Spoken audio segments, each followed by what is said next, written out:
Welcome friends.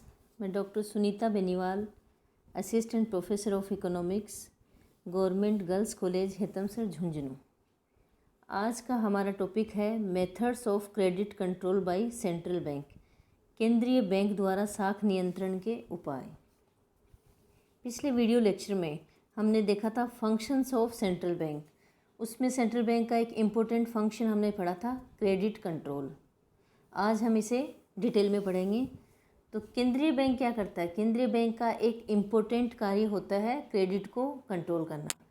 Central bank क्या करता है कि जब इकोनॉमी में इन्फ्लेशन हो, डिफ्लेशन हो, इन कंडीशंस को कंट्रोल करने के लिए central bank credit control policy या मुद्रा की पूर्ति को नियंत्रित करने के उपाय अपनाता है।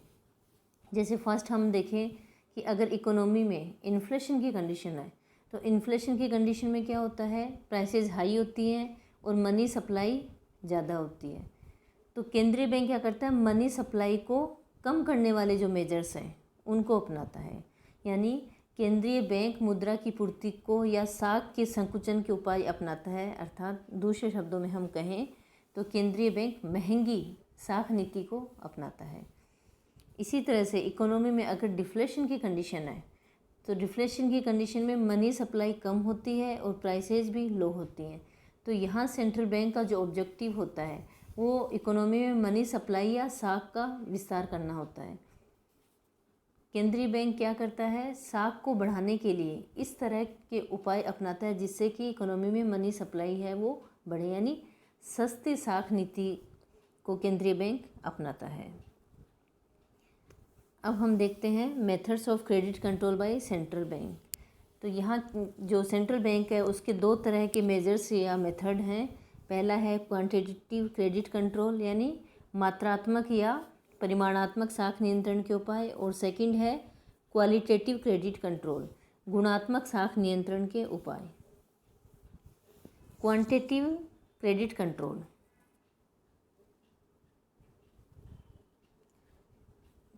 इसके अंतर्गत जो सेंट्रल बैंक है वो मॉनेटरी पॉलिसी के उन मेजर्स को अपनाता है जिसके द्वारा एक इकोनॉमी या अर्थव्यवस्था में जो टोटल मनी सप्लाई है उसको प्रभावित कर सकें। यानी केंद्रीय बैंक मात्रात्मक या परिमाणात्मक उपायों के द्वारा अर्थव्यवस्था में मुद्रा की कुल पूर्ति को प्रभावित करने के उपाय अपनाता है।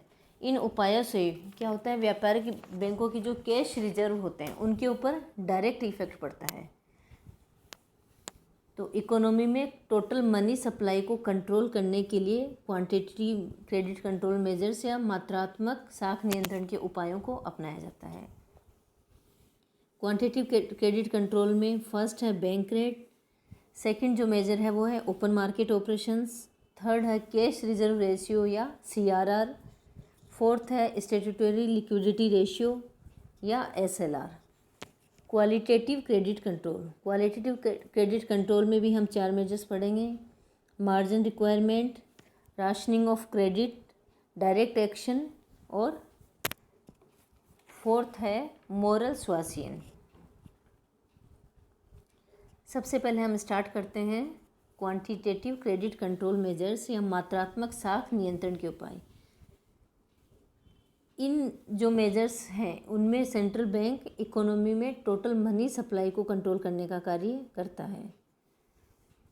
इसमें फर्स्ट मेजर है बैंक रेट या बैंक दर। बैंक दर क्या होती है? बैंक दर ब्याज की वह न्यूनतम दर होती है जिस पर एक देश का जो सेंट्रल बैंक होता है वो कॉमर्शियल बैंकों को लॉन्ग टर्म के लिए लोन देता है। यानी बैंक रेट ब्याज की वह न्यूनतम दर है जिस दर पर केंद्रीय बैंक व्यापारिक बैंकों को दीर्घकालीन ऋण या उधार देता है। यहाँ हम दो तरह की कंडीशन देखेंगे। बैंक रेट के माध्यम से सेंट्रल बैंक क्या करता है, इकोनॉमी में मनी सप्लाई का विस्तार या संकुचन का कार्य करता है। इकोनॉमी में मुख्य रूप से हम दो कंडीशन ही देखते हैं, इन्फ्लेशन और डिफ्लेशन।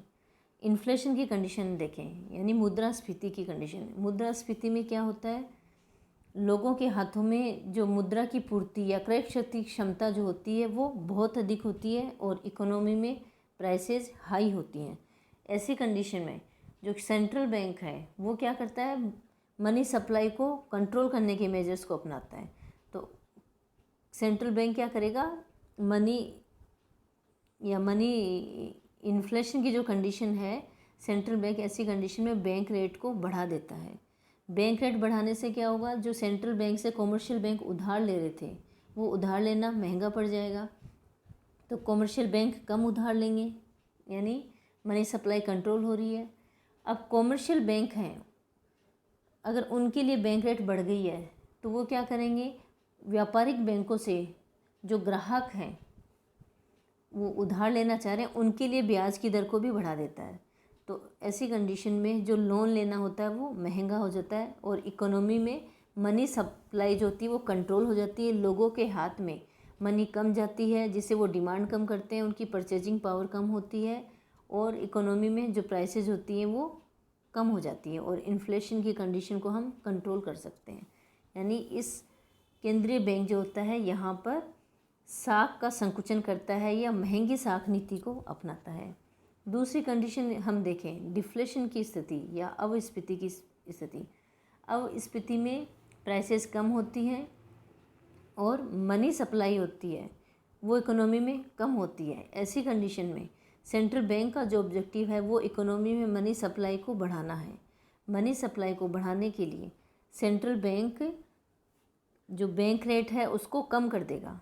बैंक रेट कम करने से जो वाणिज्यिक बैंक हैं वो क्या है, सेंट्रल बैंक से ज़्यादा उधार ले सकते हैं और वाणिज्यिक बैंक अपने जो ग्राहक या उधारकर्ता जो हैं उनको कम ब्याज की दर पे उधार देंगे, जिससे जो लोन लेना या जो ऋण लेना वो सस्ता हो जाएगा और इकोनॉमी में मनी सप्लाई बढ़ जाएगी और जो डिफ्लेशन की कंडीशन है वो दूर हो जाएगी। यानी इन्फ्लेशन की कंडीशन में तो सेंट्रल बैंक मनी सप्लाई को कंट्रोल करने के लिए बैंक रेट को बढ़ा देता है। डिफ्लेशन की कंडीशन में सेंट्रल बैंक मनी सप्लाई को बढ़ाने के लिए बैंक रेट को कम कर देता है। क्वांटिटेटिव क्रेडिट कंट्रोल में हमारा दूसरा मेजर है ओपन मार्केट ऑपरेशन, खुले बाज़ार की क्रियाएं।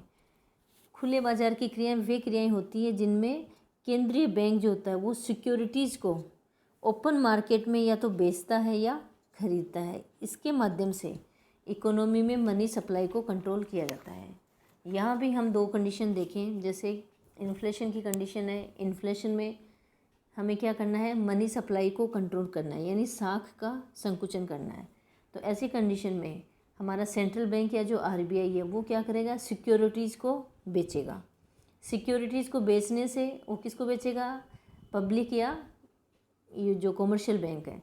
तो ये क्या करते हैं, सेंट्रल बैंक से सिक्योरिटीज़ को ख़रीदते हैं और बदले में सेंट्रल बैंक को पे करते हैं।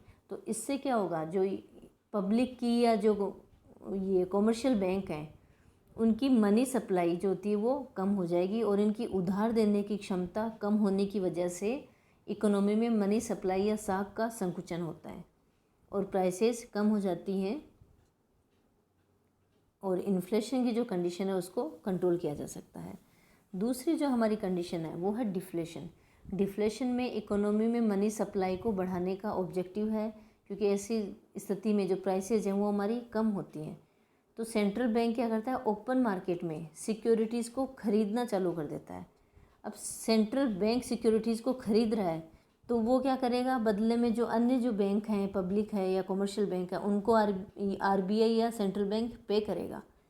पे करने से क्या होगा, जो कमर्शियल बैंक हैं उनके कैश बैलेंस बढ़ जाएंगे।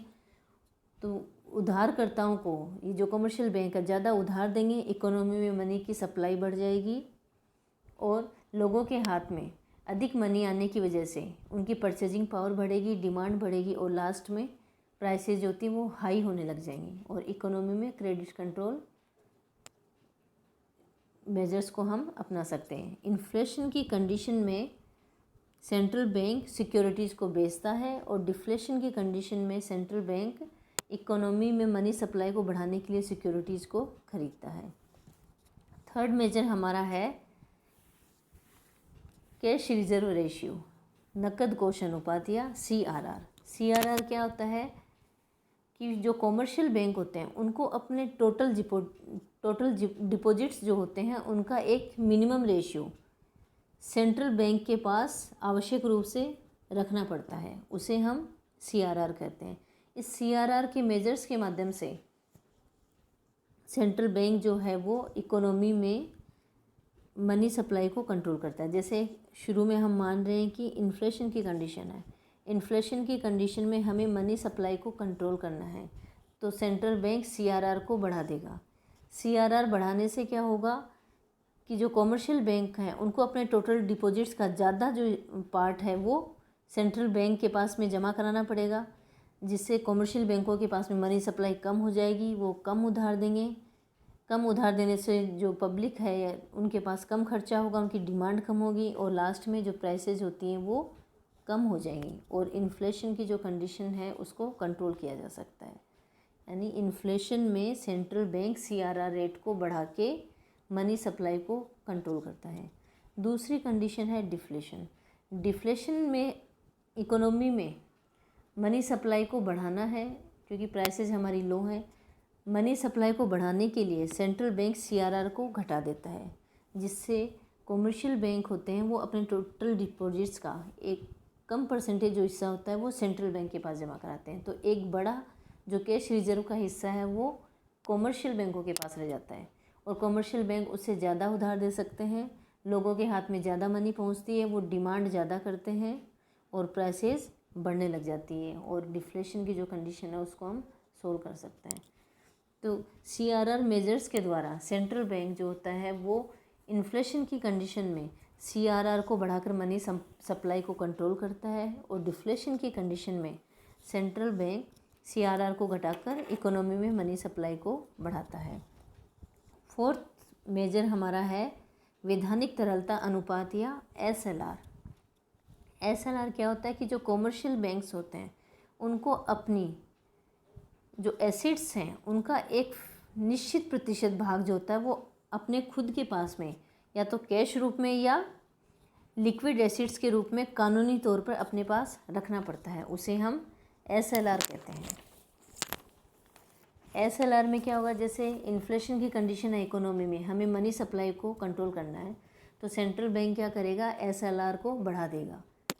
तो ऐसी कंडीशन में क्या होगा, जो कॉमर्शियल बैंक है उनको अपने टोटल डिपॉजिट्स का एक बड़ा हिस्सा जो है वो कैश रूप में या तरल रूप में अपने पास रखना पड़ता है, जिससे उनके के लिए उधार देने के लिए मनी है वो कम हो जाएगी और जो पब्लिक है वो कॉमर्शियल बैंक से कम उधार लेगी तो उनकी परचेजिंग पावर कम होगी, उनकी डिमांड कम होगी और इकोनॉमी में प्राइसेस हैं वो कम हो जाएगी और इन्फ्लेशन की जो कंडीशन है उसको हम दूर कर सकते हैं। सेकंड है डिफ्लेशन। डिफ्लेशन की कंडीशन में कॉमर्शियल बैंक को क्रेडिट एक्सपांसन या साख का विस्तार करना होता है या मनी सप्लाई को बढ़ाना होता है, तो सेंट्रल बैंक क्या करेगा, SLR जो है उसको कम कर देगा। SLR कम करने से जो कॉमर्शियल बैंक हैं उनको कैश रूप में अपने डिपॉजिट्स का कम हिस्सा रखना पड़ेगा, तो डिपॉजिट्स का ज़्यादा भाग जो होता है वो लोन के रूप में या ऋण उधार के रूप में व्यापारिक बैंक दे सकता है, जिससे लोगों के पास में अधिक मनी पहुंचेगी, वो अपनी डिमांड को बढ़ा देंगे और इससे प्राइसेज इकोनॉमी में बढ़ जाती हैं और डिफ्लेशन की कंडीशन को हम कंट्रोल कर सकते हैं। तो इन्फ्लेशन की कंडीशन में कॉमर्शियल बैंक SLR को बढ़ा देते हैं और डिफ्लेशन की कंडीशन में कॉमर्शियल बैंक हैं वो SLR को घटा देंगे। ये तो अभी हमने पढ़ा है क्वांटिटेटिव क्रेडिट कंट्रोल मेजर्स यानी मात्रात्मक साख नियंत्रण के उपाय। अब हम पढ़ेंगे गुणात्मक साख नियंत्रण के उपाय या क्वालिटेटिव क्रेडिट कंट्रोल। ये कौन से मेजर्स हैं, ये वो मेजर्स हैं जो इकोनॉमी में साख के वैकल्पिक उपयोगों से संबंधित होते हैं। यानी सेंट्रल बैंक के जो गुणात्मक उपाय होते हैं उनके द्वारा हम इकोनॉमी के किसी स्पेशल सेक्टर की ओर क्रेडिट को मोड़ना चाहते हैं या लिमिट में करना चाहते हैं, इसके लिए मेजर्स अपनाए जाते हैं। जैसे अगर सेंट्रल बैंक को इंडस्ट्रियल सेक्टर की तरफ साख का विस्तार करना है तो उस दिशा में वो क्या करेंगे, अपने जो मेजर्स हैं उनको कम टाइट रखेंगे। तो सेंट्रल बैंक क्या करता है, गुणात्मक उपायों के अंतर्गत स्पेशल सेक्टर की और क्रेडिट को कंट्रोल करना है या क्रेडिट को बढ़ाना है, उसके लिए इन मेजर्स को अपनाता है। इसमें भी हम 4 तरह के मेजर्स को पढ़ेंगे। सबसे फर्स्ट है सीमांत आवश्यकता, मार्जिन रिक्वायरमेंट। मार्जिन रिक्वायरमेंट से क्या मीनिंग है कि बैंक जो होते हैं वो क्या करते हैं, किसी वस्तु की सिक्योरिटी या ज़मानत के आधार पर जो उन्होंने ऋण दिया है और जो ज़मानत या सिक्योरिटी वाली वस्तु है उसका जो वर्तमान मूल्य है, इन दोनों के बीच का जो डिफरेंस होता है वो मार्जिन रिक्वायरमेंट कहलाता है। यानी difference between amount of loan and the market value of security offered for loans. इसे हम एक एग्जांपल से देखें। जैसे यदि किसी व्यक्ति को बैंक से उधार लेना है तो इसके बदले में वो क्या ज़मानत के रूप में पैसा रखता है। तो यदि व्यक्ति ने 100 रुपये की जो ज़मानत है या सिक्योरिटी है वो रखी है, उस 100 रुपये के बदले में, उस 100 रुपये की ज़मानत के बदले में जो बैंक है वो उस व्यक्ति को 80 रुपये के बराबर लोन या उधार देता है। तो यहाँ पे हम देखें हमारी सीमांत आवश्यकता या मार्जिन रिक्वायरमेंट कितना हुआ, 20%। यानी सिक्योरिटीज़ का जो वर्तमान मूल्य कितना है, 100 रुपये, और उसके बेसिस पे बैंक ने उधार कितना दिया है, 80 रुपये का उधार। तो इन दोनों का जो डिफरेंस है वो ही मार्जिनल रिक्वायरमेंट होता है। अब सेंट्रल बैंक को क्या करना है, यदि हम मान के चल रहे हैं कि इकोनॉमी में इन्फ्लेशन की कंडीशन है, इन्फ्लेशन की कंडीशन में सेंट्रल बैंक को क्या करना है, क्रेडिट को कंट्रोल करना है। तो क्रेडिट को कंट्रोल करने के लिए जो मार्जिन रिक्वायरमेंट है उसके परसेंटेज को सेंट्रल बैंक बढ़ा देगा।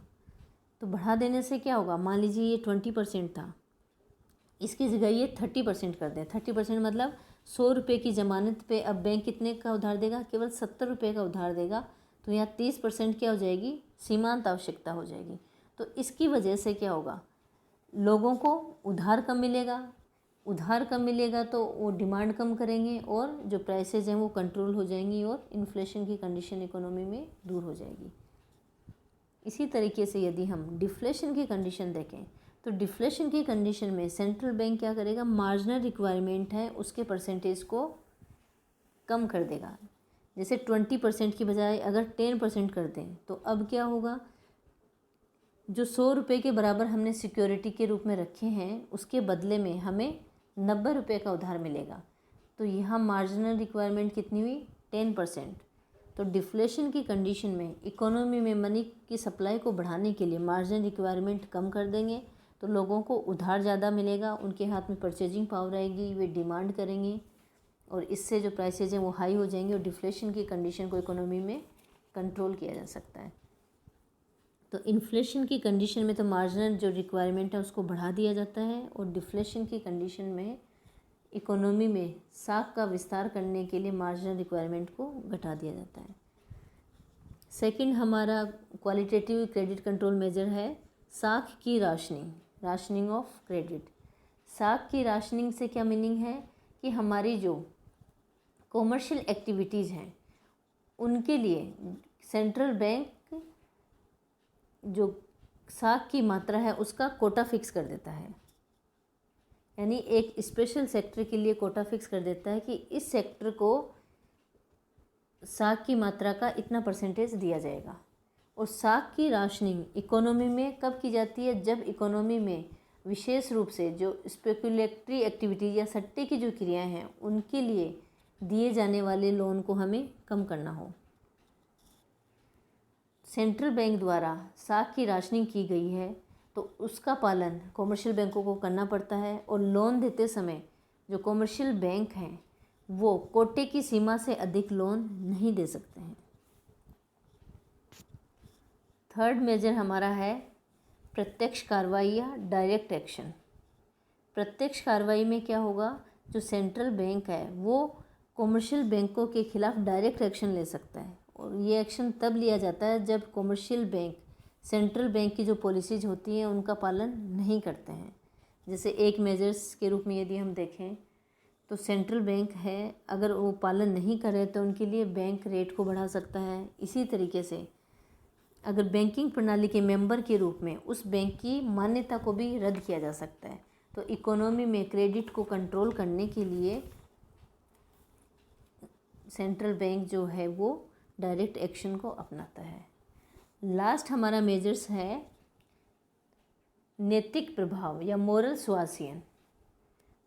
मोरल सुआसियन में क्या होता है, कभी कभी सेंट्रल बैंक अपने जो सदस्य बैंक या जो व्यापारिक बैंक है उन पर नैतिक प्रभाव डालकर उनको क्रेडिट कंट्रोल करने के लिए उन्होंने जो पॉलिसी अपनाई है उसके अनुसार काम करने के लिए सहमत कर लेता है। और सामान्यतः जो सभी बैंक हैं वो केंद्रीय बैंक के द्वारा क्रेडिट का एक्सपांसन करना है या उसको कंट्रोल करना है, इस सलाह को फॉलो करके चलते हैं। तो नैतिक प्रभाव के लिए सेंट्रल बैंक है वो व्यापारिक बैंकों को समय समय पर लेटर के माध्यम से, स्पीच के माध्यम से सलाह और परामर्श देता है। जैसे कि इकोनॉमी में अगर मंदी की कंडीशन है तो ऐसी कंडीशन में सेंट्रल बैंक कॉमर्शियल बैंकों को क्या सलाह देगा कि आप ज़्यादा से ज़्यादा लोन प्रोवाइड करवाइए ताकि इकोनॉमी में मनी सप्लाई को बढ़ाया जा सके। और सामान्यतः सभी बैंक सेंट्रल बैंक के इन सलाह या परामर्श को फॉलो करके चलते हैं। तो ये थे हमारे credit control measures bye central bank. धन्यवाद।